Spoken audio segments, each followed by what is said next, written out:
Sa paghahanap ng ebidensya sa tatlong fact-finding missions, nabigo ang mga suspect na malaman ng unang impormasyon tungkol sa salarin. Yung 4, may nawala. Feeling ko may nawala. At isa sa inyo ang nagsasabotan. Nagtagumpay naman ang magkapares sa sina Waki, Kiray at Kai na malaman ng ikalawang ebidensya. Yung mahilig sa cranberry juice, kayo magde-decide kung isi-share nyo ba ng clue na nalaman nyo mula sa ating informant. Bakit naman namin isi-share? Hindi. Sa huling misyon, nagtagumpay sila ng marinig ang huling ebidensya. At sa dulo ng investigasyon, dalawa ang naghinala kay Waki at isa naman ang hinala kay Kai at Jameson. Sa huli, sino nga kaya ang mga nabiktima ng maling akala at sino ang may tamang hinala? Ready na ba kayo malaman kung sino ang tunay na salarin?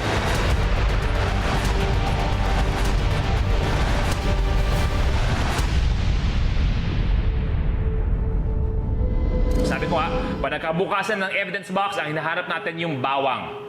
Kung nakinino man yung bawang, ibig sabihin siya talaga ang salarin. Siya ang guilty.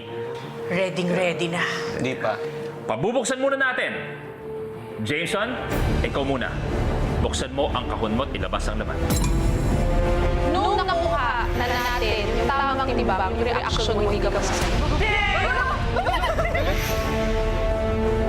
Ay, may pusa. Ang tingin kong salarin ay James.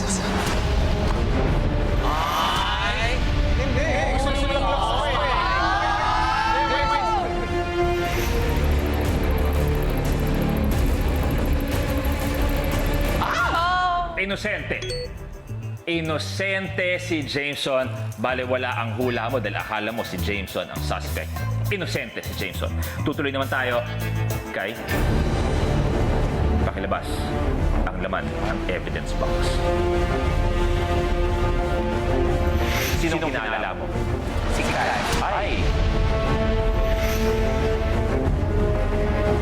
Kitang-kita ko yung ginawa mo sa akin. Pero nasa tayo sa mission 1. Kai, niwala kayo!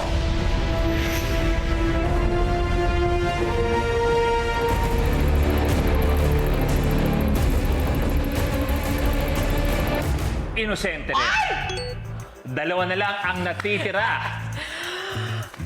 No! Dalawa na lang ang natitira. Si Waki ba o si Kiara? Kung sino nga ba ang salarin? Tandaan natin. Kaya naman sabay bubuksan ni Waki at ni Kiara ang kanilang mga evidence box para malaman kung sino ang nagtatago ng bawang. Waki, No. Kiara, pakibuksan ang evidence box.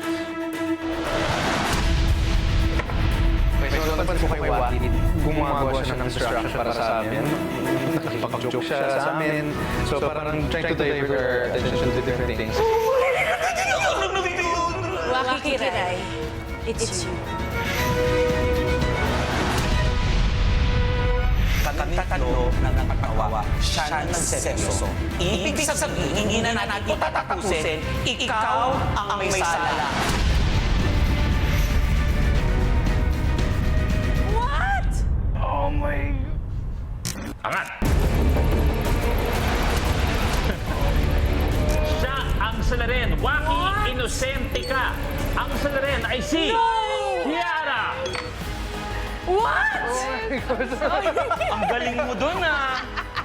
Ang galing nito, ah. Ang galing mo dun, ah! Mama. Pagkatapos nito, wala na akong pwede pagkatiwalaan talaga. Sabi ko, ang galing naman. As in, wala akong naisip na idea na si Kiara pwedeng siya yung salarin. Ganun. Wala na. Lot-lot na ako. Si Kiara ang salarin.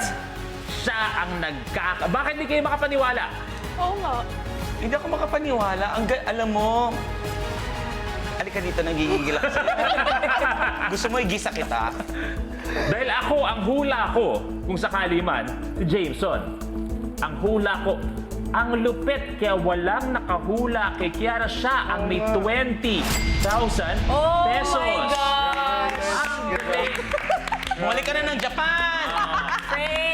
Pag-ticket na muna. Balikan natin yung mga fact-finding missions, yung mga clue. Yung unang-una ngayon, ang linya na yun ay galing sa pelikulang kay Popoy at kay Basha. Na favorite mo. Pero kuya, yung totoo talaga, nalito din talaga ako dun sa first game. Kahit ako medyo parang, ha? Ganon. Pero Totoo yun. na Hindi ko Popoy at Basha. alam. Kaya nag-work. Totoong... Hindi ko ako rin makapaniwala, I alam. swear. Promise. Siyempre, nag-backtrack lahat. Niisip ko kung yung tandem namin, yung first mission, the third mission, lahat. As in, she played it very well. Meron akong game plan na mali, ang tanga-tanga lang. Alam mo yun yung ginawa ko na pumokus na lang ako dun sa isa, kay Kai. Hindi ko na pinansin si Kiara, kaya yun ang mali ko. Yung pangalawang game, Yung cranberry juice, oo. yan ang hilig niya. Pero kasi, totoo naman na mahilig ako sa cranberry juice. Pero, nung nag-try kami nun, hindi ko nalasahan yung cranberry. Wala naman talagang cranberry. wala talaga. Wala, Wala para lang talaga. matuntun na yan ang hilig Yun yung mo. prize. Sa juice pa lang, parang nagdalawang isip na ako, pati yung pagpindot niya ng bell, ba't hindi ko pinansin? Alam mo yun, nangihinayang ako, ang laking tanga ko, hindi ko napansin. At yung ubo na Bakit pinarinig yung natin. ubo? Alam mo ako kasi, nagdalawa akong isip eh. Kasi pwedeng lumaki yung boses neto.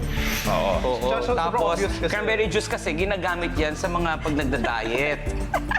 Mission accomplished. Dahil yun naman talaga ang mission ko ay hindi nila malaman na ako yung salarin. Kaya talagang sabi ko, I'm proud of you, girl.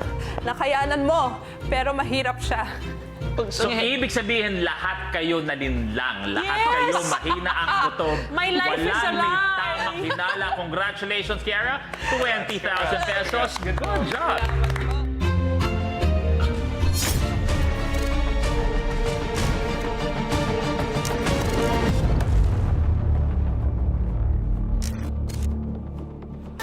Pistado!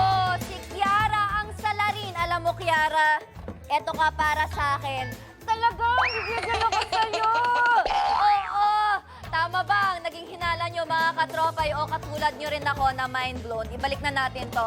Ayan, si Kiara, ang naging technique niya daw ay mag-agree lang sa lahat ng mga kasama niya, which is true.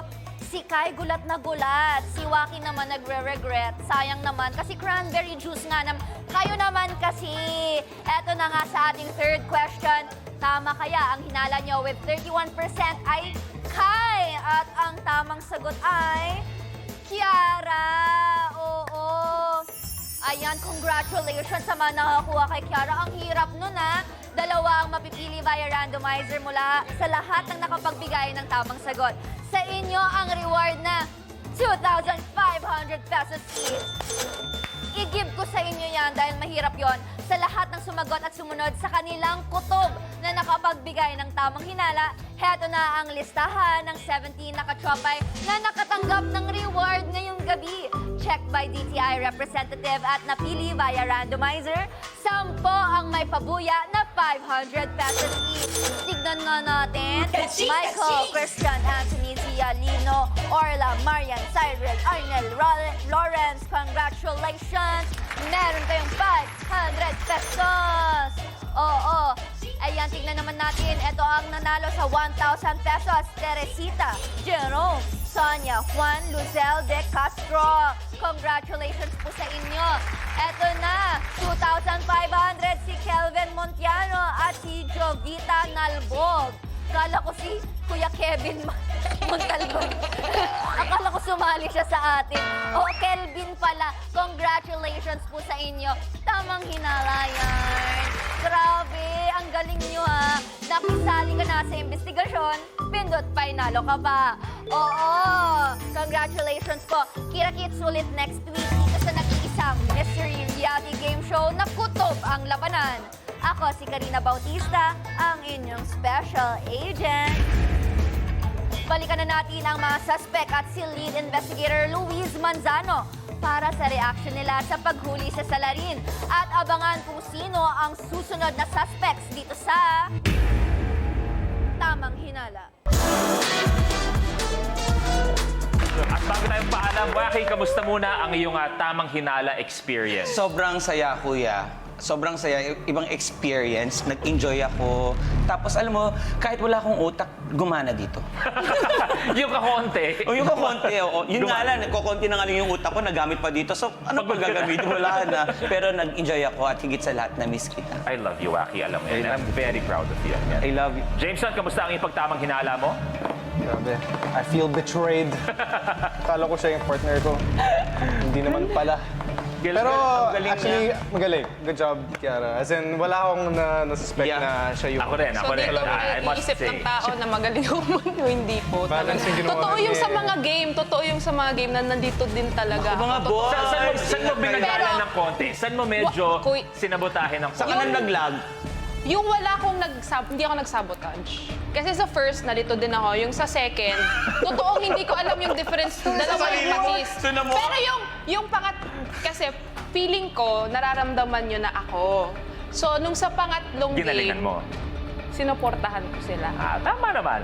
Kaya kamusta? Wala kami naramdaman na suporta kaya sa'yo. Kuya, nung nakuha mo. Kaya kamusta ang Uy, iyong tamang hinala experience? My life is a lie.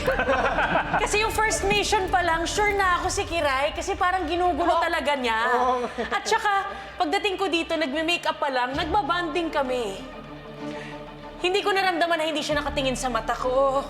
Magaling, Ang magaling. galing! Grabe, ate. Ang galing! Ikaw naman, Kiara, kamusta ang iyong tamang hinala experience na talagang gumawa ka ng paraan na hindi ka mahuli? Mahirap siya, kuya. Kasi nung mga, kunwari, yung mga Mahirap time pala, ba't na- sumalik ka? Nagulatuloy kami.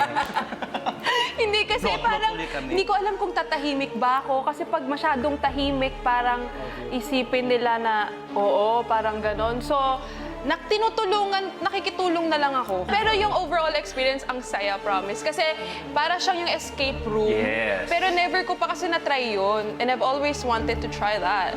At least, ginawa mo sa amin dito sa tamang hinala. Kaya thank you very much. Maraming salamat sa inyong apat. Sana nag-enjoy kayo sa tamang Love you, hinala. kuya. Kaya naman sa lahat ng mga katropay natin, ito sinasabi ko, ito ang katanungan natin. Sino nga ba ang susunod na mga suspect? Ano nga ba ang susunod na matinding kaso? Lahat ng yan, makakasama niyo ako, ang lead investigator niyo, Luis Manzano, at ito ang Tamang Hinala. Isang karumal-dumal na krimen ang nangyari. Sino ang kumuha ng pustiso ni Lola? Yung mukhang inosente, yun ang guilty. Wala akong ginagawang masama. Wala kang tinatago, ba't kinatago? Kailan ka nagpa-plan? Alam ko na kung sino talagang salad. Ako na yung naguguluhan. Nakita ko na ikaw ang nagpapatagal. Tama natin. Bakit na medyo na nito eh? Kasama kayo sa pag-iimbestiga. Meron tayong 10 mananalo ng pabuya na 500 pesos, 5 na mananalo ng pabuyang 1,000 pesos, 2 ang mananalo na 2,500 pesos. Justice will prevail. Ikaw ang salarin. Manood, mag-imbestiga at manalo. Baka ikaw ang may tamang. 1, 2, 3, 4, we're ready for more.